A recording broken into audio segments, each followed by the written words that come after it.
Hey everyone, and welcome to today's explainer. You know, right now, if you look online, almost every AI agent tutorial out there is teaching you to build prompt-first systems. But here's the reality check. If you actually want to scale, production-grade agents require mostly harness engineering, not prompt engineering.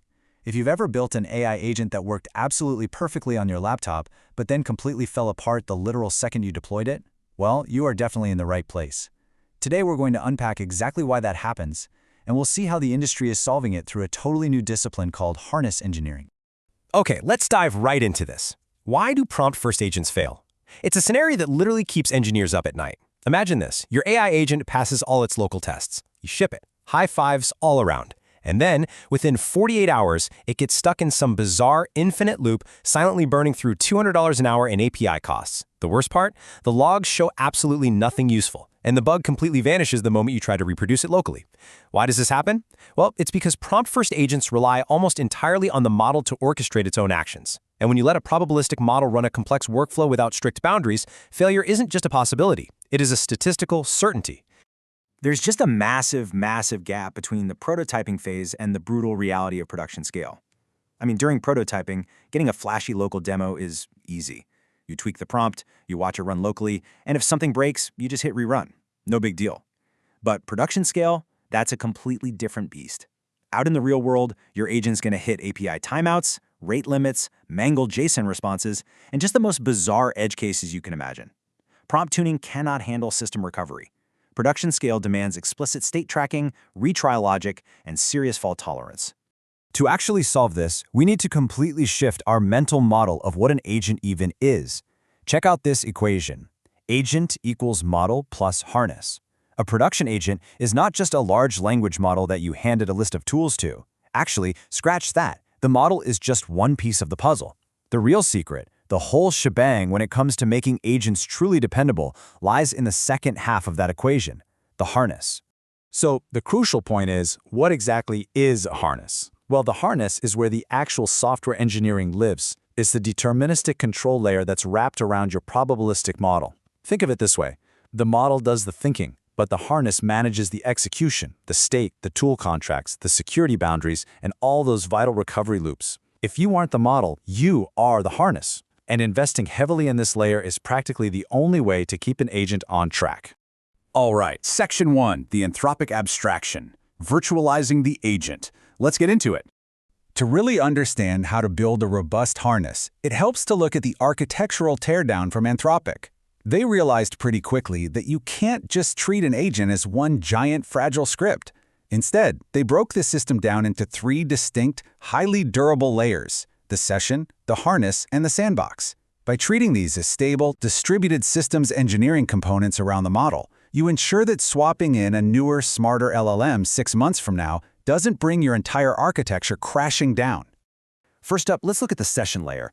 This layer is a durable, append-only history, essentially an event log. And this is absolutely vital for long-running tasks.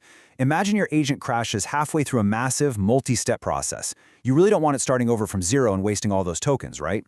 The session layer prevents those catastrophic failures by maintaining a stateful history, letting the agent pause, resume, and recover exactly from where it left off. Next is the sandbox layer. This is the isolated execution environment where the agent actually interacts with the real world. This is where code gets executed, where terminal commands are run, and where the inherently risky actions happen. By keeping this entirely isolated from your core infrastructure, you're putting a strict security boundary around the agent. It can experiment, try things, and even fail inside the sandbox without taking your entire system down with it.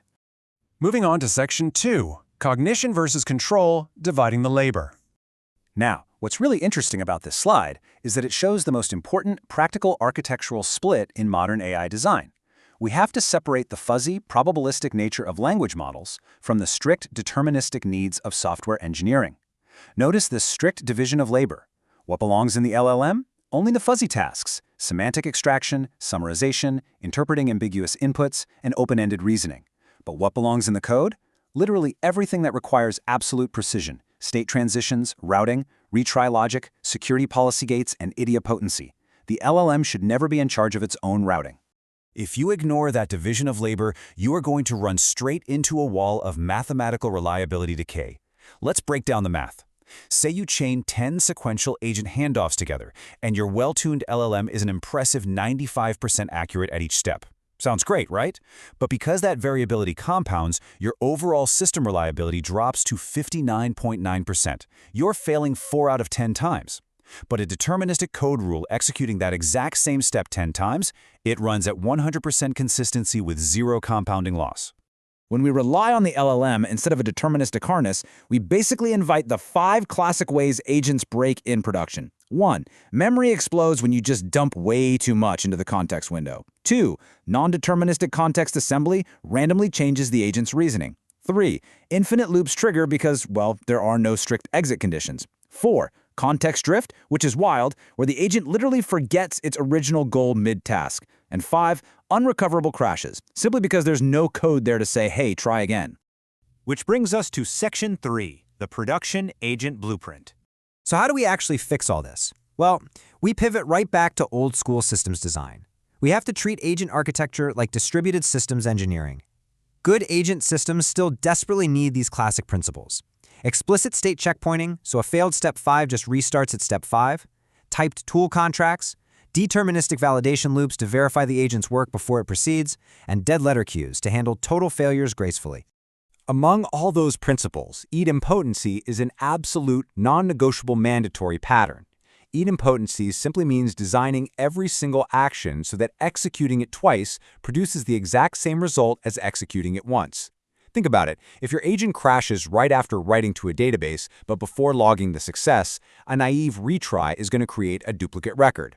By enforcing idempotency, like checking a unique ID before writing, your agent can safely retry actions without causing massive data corruption. All of this leads to a really powerful structural approach. Treat the agent as a finite state machine, or FSM.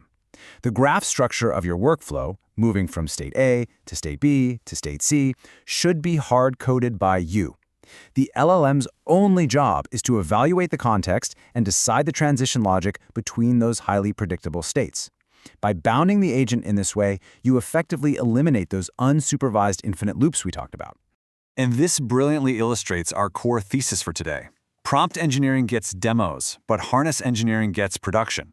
Look, tweaking prompts is super fun and great for a quick proof of concept, but it's the harness, that robust scaffolding around the model, that guarantees reliability, auditability, and true scale. The interfaces you build there will outlast any single model version. So, what is the ultimate practical takeaway for designing your next AI system? Simply this: do not ask the LLM to run the workflow. Take that orchestration completely out of the model's hands. Instead, ask the LLM to make very narrow, specific cognitive judgments safely contained inside a deterministic shell. Let the code handle the process, let the model handle the ambiguity.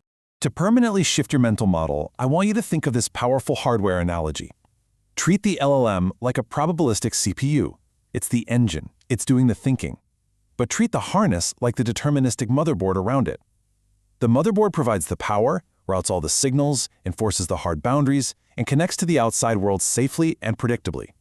Which leaves us with one final provocative question to ask ourselves as we look at our own code bases today. Is your AI system running on hoping and magic, or is it running on a meticulously engineered motherboard? The future of agentic AI looks a lot less like autonomous magic and a lot more like distributed systems engineering with a probabilistic component right in the middle. If you want to scale reliably, the answer absolutely has to be the harness. Thank you so much for joining me for this explainer, and I hope this gives you the exact blueprint you need to start building truly durable AI agents.